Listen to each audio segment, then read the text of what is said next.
Hello नमस्कार, कसे आहात तुम्ही सगळे? मस्त आहात ना? मस्तच राहा. स्वामी कृपा तुमच्यावर सदैव राहो ही स्वामीचरणी प्रार्थना करते.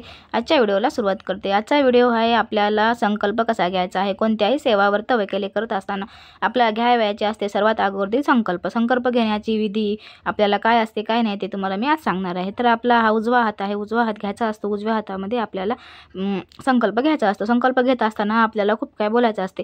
संकल्प सोडूनच मग कोणत्याही सेवा पारायण वगैरे सगळं काही आपल्याला संकल्प घेतल्यावरच केलं असते. कारण संकल्प घेऊनच आपली पूजा ही सफल होत असते. कारण संकल्पालाच मुळे आपल्या कोणत्याही सेवेला आणि कोणत्याही पूजा पाठ वगैरे पारायणला आपले पूर्णत्व येत असतं. त्याच्यामुळे आपण संकल्प कसा घ्यायचा हे तुम्हाला मी आजच्या व्हिडिओमध्ये सांगणार आहे. तर तुम्ही हा व्हिडिओ शेवटपर्यंत बघा.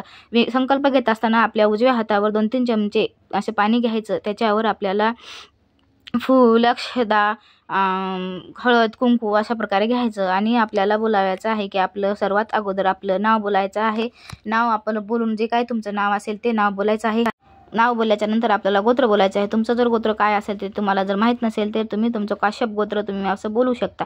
त्याच्यानंतर आपल्याला कोणती सेवा आपल्या कोणत्या इच्छेसाठी आपल्याला जे काय संकट दूर होण्यासाठी आपल्याला पाहिजे असेल सेवा त्याचं आपण इथं बोलायचं आहे. आपल्याला जर कोणतं संकट असेल तर ते संकट माझं दूर हो असं म्हणून प्रार्थना करून इथं बोलायचं आहे. सर्वात अगोदर नाव, मग आपलं गोत्र किंवा गोत्र झाल्याच्या नंतर आपल्याला प्रार्थना करून देवाला सांगायचं की हे देवा मी तुझी हे सेवा करत आहे. ही सेवा म्हणजे पूर्णत्व नेऊ दे आणि माझ्या ह्या सेवेमध्ये विघ्न वगैरे येऊ नको आणि ही सेवा मी या कार्यासाठी या संकटासाठी माझं हे कोणतं काम होत नाही ते मार्गी लागू याच्यासाठी मी ही सेवा करत आहे.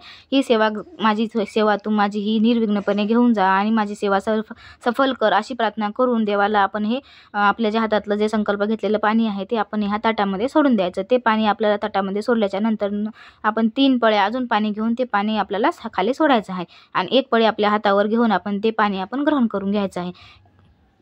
चला तर तुम्हाला माझा हा व्हिडिओ कसा वाटला मला नक्कीच सांगा आणि जर तुम्ही माझ्या चॅनलवर नवीन असाल तर चॅनलला सबस्क्राईब करायला विसरू नका. आता आपल्या चातुर्मास सुरू आहे आणि श्रावण महिना पण येतो. त्याच्यामुळे आपल्याला संकल्प घेऊनच सगळ्या विधी वगैरे करायचे असतात. त्याच्यासाठीच हा व्हिडिओ बनवण्यात आलेला आहे. तुम्हाला माझा व्हिडिओ कसा वाटला मला नक्कीच सांगा. आणि शेवटी आपल्याला जे आपण हे पाणी जे टाकलेलं आहे आपल्या संकल्पाचं ते पाणी आपण तुळशीला वगैरे तर असं टाकायचं नाही. आपण तुडवण्यात वगैरे टाकायचं नाही. ते पाणी आपल्याला कोणत्याही झाडाच्या खाली मुळाशी टाकून द्यायचं आहे. तर तशा प्रकारे मी टाकत आहे. माझ्या घरी एक शोचं झाड होतं त्याच्या बुडाला मी हे पाणी टाकून देत आहे. कारण हे पाणी तुडवण्यात वगैरे जायला नाही पाहिजे म्हणून याची तुम्ही सर्वजण काळजी घ्या. चला मग इथंच मी व्हिडिओचा शेवट करते. माझा व्हिडिओ तुम्हाला कसा वाटला मला नक्कीच सबस्क्राईब आणि शेअर कमेंट करून मला सांगा. श्री स्वामी समर्थ सगळ्यांना. आजची सेवा मी स्वामीचरणी अर्पण करते. इथंच मी व्हिडिओचा शेवट घेते.